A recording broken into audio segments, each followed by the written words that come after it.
Olá, boa noite. Começando mais uma edição do Jornal da Difusora. Vamos aos destaques de hoje. Defensoria Pública do Estado e Conselho Regional de Enfermagem pedem decretação de lockdown, mas o governador Flávio Dino descarta essa possibilidade. Municípios do interior do Maranhão atingem 100% de ocupação de leitos de UTI. Epidemiologista afirma que a situação de vagas de leitos no Maranhão só não é pior porque houve aumento na mortalidade de pacientes. E ainda, a pandemia provoca queda nas cirurgias de transplantes no estado. O Jornal da Difusora já está no ar.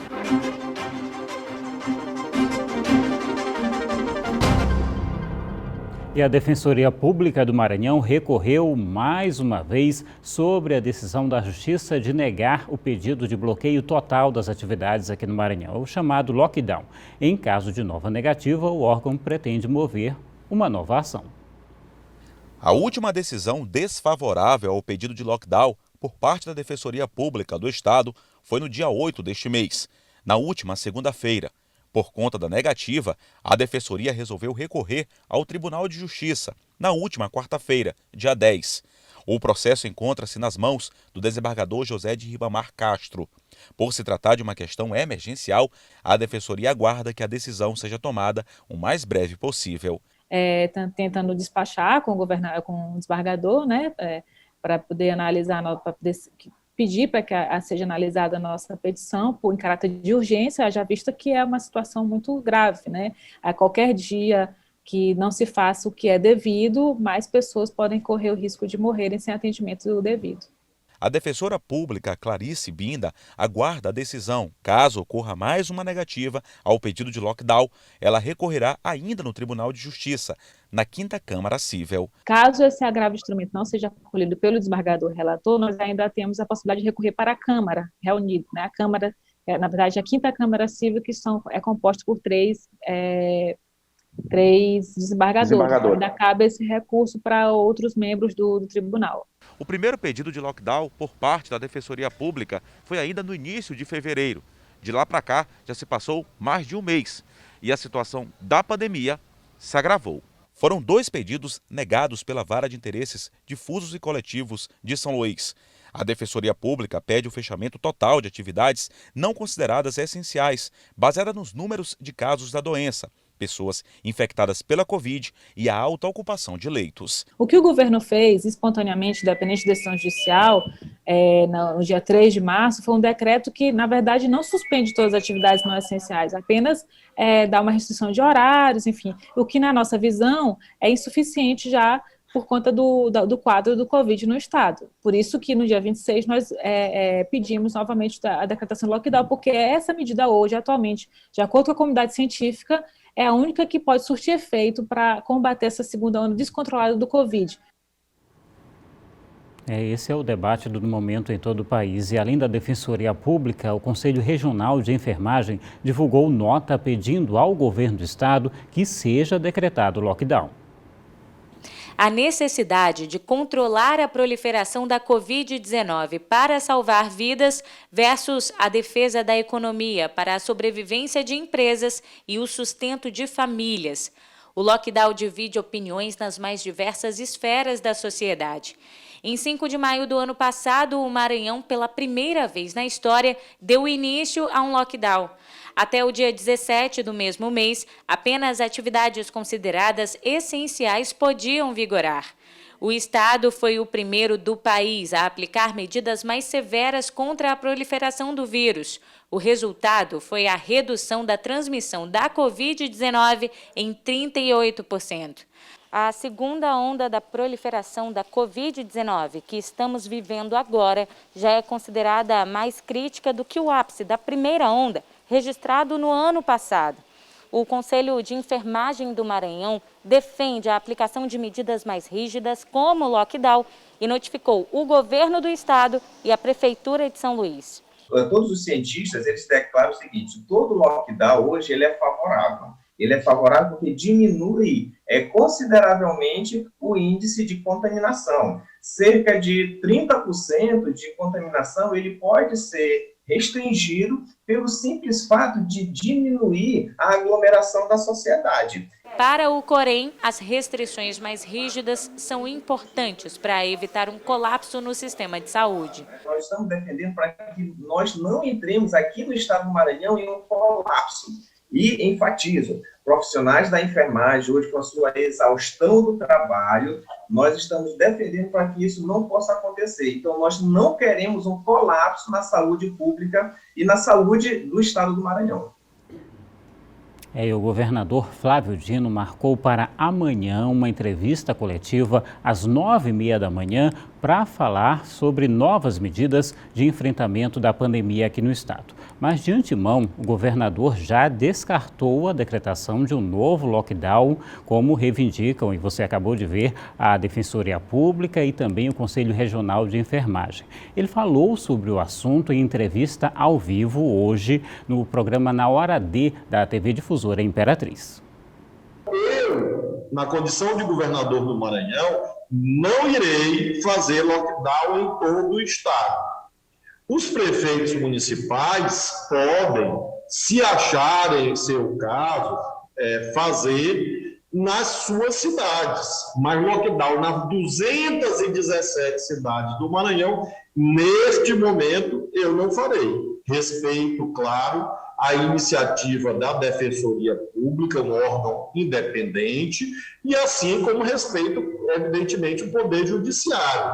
Mas a minha opinião é que, neste momento, não há condições sociais para nós fazermos lockdown. O que devemos fazer, portanto, são restrições equilibradas, ponderadas, mas que todo mundo cumpra. Muito bem, daqui a pouco a gente atualiza os dados da pandemia aqui no Maranhão. Você vai ver que em Caxias e Timon atingiram 100% de ocupação dos leitos de UTI. Até já.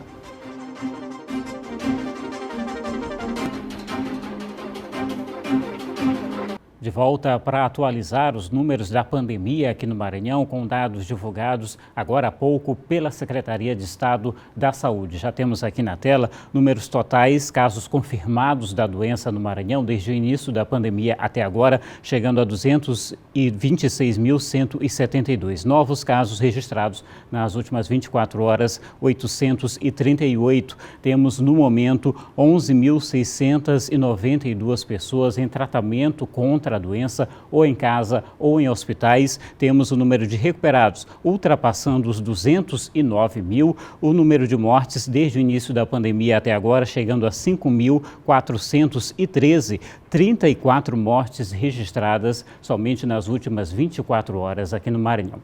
Temos também a taxa de ocupação de leitos de UTI, tanto na capital quanto no interior do estado. Aqui em São Luís, essa taxa chega aos preocupantes 97,25%.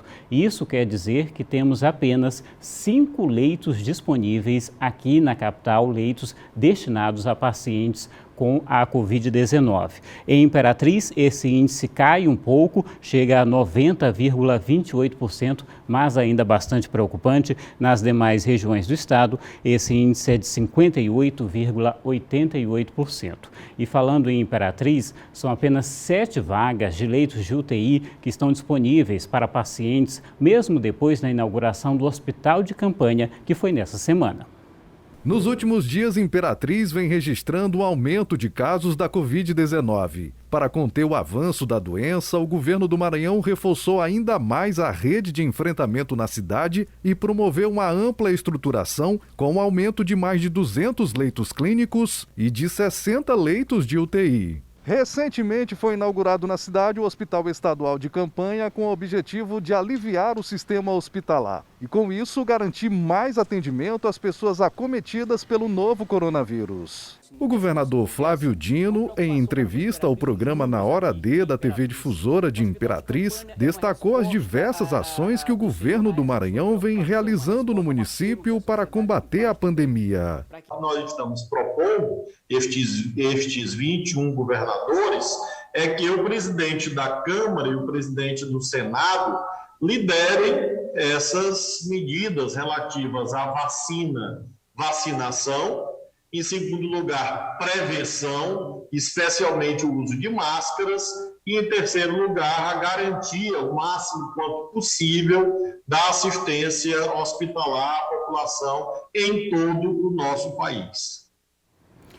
Pois é, em Caxias e em Timon, nos últimos dias, os leitos de UTI chegaram a ficar com 100% de ocupação. Em Caxias, o Complexo Gentil Filho, único hospital de campanha da rede municipal, atingiu nos últimos dias taxa de 100% de ocupação dos leitos de UTI para tratamento de pacientes com Covid-19, cenário que preocupa a população. E assim, tem que se prevenir, viu? Porque a doença está aí. Na tarde dessa quarta-feira, a Secretaria de Saúde de Caxias informou que a taxa de ocupação tinha dado uma baixa, ou seja, de 100% teria passado para 90%. Mas, de acordo com a Comissão Permanente de Saúde da Câmara de Vereadores, a situação de ocupação dos leitos é preocupante. Nós temos 100% de ocupação dos leitos de UTI aqui do nosso município e, com isso, agravou muito o problema na nossa cidade. O presidente da comissão destaca ainda sobre a visita da equipe técnica de saúde, composta por membros da empresa maranhense de serviços hospitalares e do secretário adjunto de saúde do Maranhão, Carlos Vinícius Ribeiro, que serviu para tratar sobre a manutenção dos leitos de Covid no município. Os técnicos do estado já estiveram aqui em Caxias, analisando o local para instalação das UTIs, mas vai levar no mínimo uns 10 dias para a instalação dessas UTIs.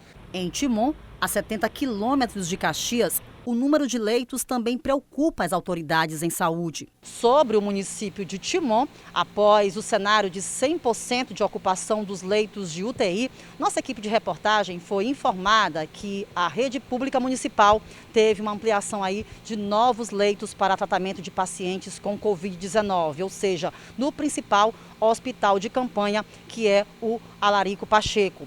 Isso também foi uma informação repassada pelo secretário de governo do município, João Batista Pontes. A Prefeitura Municipal de Timon, por determinação da prefeita Dinaí, ampliou o atendimento agora às 3 unidades referenciadas Covid. Vamos trabalhar de domingo a domingo, bem como o Hospital do Parque Alvorada, com a unidade Covid, com todos os seus leitos, e o atendimento ao público por 24 horas, funcionando 24 horas. E o médico epidemiologista Antônio Augusto Moura, que é professor do Departamento de Saúde Pública da Universidade Federal do Maranhão e vem acompanhando e estudando a evolução da doença aqui no estado, disse hoje nas redes sociais que a situação de vagas de leitos no estado só não é ainda pior porque houve aumento do número de mortes. As taxas de vacinação estão em torno de 3%, portanto, elas não vão ter o poder de deter essa onda nesse momento. Eu queria lembrar que outro relato também é que essa semana nós tivemos um grande aumento na mortalidade, né, de pessoas. Então, a situação em termos de leito de UTI só não está pior porque, infelizmente, muitas pessoas estão morrendo, estão internando nas UTIs e morrendo, e também estão morrendo com menos tempo de internação. Então, tudo indica que dessa vez a doença está com maior gravidade, então as pessoas estão ficando internadas menos tempo na UTI e estão morrendo mais precocemente. Pois é. Daqui a pouco o alerta para a prevenção no Dia Mundial do Rim. A gente volta já.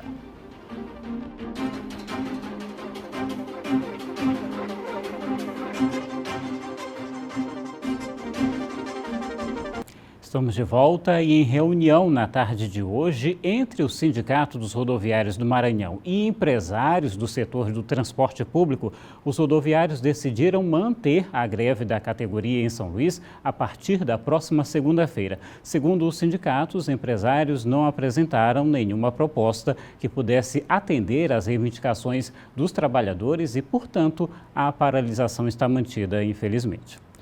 Agora o futebol. O Motoclube e o Sampaio Corrêa decepcionaram e foram eliminados na primeira fase da Copa do Brasil. O Motoclube foi presa fácil para o Botafogo, que aplicou uma sonora goleada de 5-0 sobre o time maranhense. Destaque para Pedro Castro, que fez o primeiro de falta dos cariocas, e Matheus Friso, que fechou o placar com um bonito chute de voleio. Pior ainda foi o Sampaio, Mesmo com um jogador a mais, o Tubarão perdeu de virada para o Rio Branco do Espírito Santo. O gol da classificação capixaba saiu aos 41 minutos do segundo tempo, com o zagueiro Petróleo, que completou de cabeça. Já pela Libertadores da América, com transmissão ao vivo da TV Difusora, o Grêmio goleou o Ayacucho do Peru na Arena Grêmio por 6-1. Diego Souza fez 3 gols e encaminhou a classificação do tricolor gaúcho para a próxima fase da competição.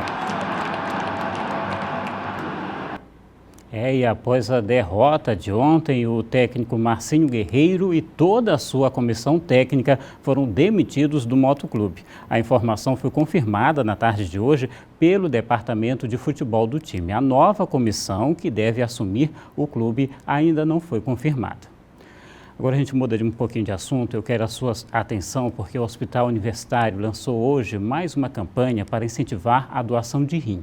Quase 300 pessoas aguardam na fila por um transplante aqui no estado. E a espera ficou um pouco maior desde o início da pandemia. Nas redes sociais, pacientes renais incentivam a qualidade de vida. Os vídeos compõem a campanha do Hospital Universitário Presidente Dutra em alusão ao Dia Mundial do Rim, comemorado sempre na segunda quinta-feira de março. Então, esses pacientes eles têm um apoio dos psicólogos, dos educadores físicos, dos nutricionistas do hospital, para que essa doença não seja tão impactante na sua rotina. A campanha também alerta para as medidas preventivas, principalmente para pessoas com predisposição para o desenvolvimento da doença. É uma doença que nos estágios iniciais ela é assintomática, ela não apresenta sintomas e o que a gente tem são grupos de risco. Então, os hipertensos, os diabéticos, as pessoas que estão acima do peso, com obesidade, os idosos e as pessoas que têm parentes com doença renal são pessoas de mais risco e devem dosar a creatinina e o exame de urina. Um levantamento feito pelo Hospital Universitário Presidente Dutra aponta cerca de 1.300 pessoas com problemas renais em tratamento aqui no Maranhão. 269 estão à espera de um transplante de rins. Desde o início da pandemia, a espera desses pacientes tem aumentado. Em 2019, a fila tinha 149 pessoas. A situação também afeta pacientes que precisam de transplantes de outros órgãos. Além do rim, o estado está habilitado para realizar cirurgias de córnea, fígado, coração e tecido ósseo. Em 2019, a soma das cirurgias totalizou 227 transplantes. No ano passado, o número despencou para 180 cirurgias. E neste ano, apenas 26 transplantes foram realizados. O processo de doação em transplante, no nosso estado, já tínhamos resultados bem ruins antes da pandemia, né? A gente não tinha a assertividade da população de ser doadora. E com a pandemia, isso só piorou. Pacientes que morrem de Covid-19 não podem doar órgãos, mas infectados curados podem. O apelo dos profissionais de saúde é que as pessoas conversem com os familiares e autorizem a doação de órgãos. A conversa simples pode ser decisiva para salvar várias vidas. A gente tem exclusivamente no nosso país, de comunicar a nossa família. Não adianta você ter registrado na sua carteira de identidade, de habilitação, que isso não tem valor. Quem decide na hora, no nosso país, a nossa doação de órgãos é concedida. Pois é. As reportagens dessa edição você sabe que pode rever no portal MA10. Vá também nas redes sociais da TV Difusora e interaja com a gente. O Jornal da Difusora fica por aqui com imagens ao vivo da Feira Livre da Avenida Beira Mar, aqui em São Luís. Obrigado pela audiência, pela companhia, boa noite e até amanhã.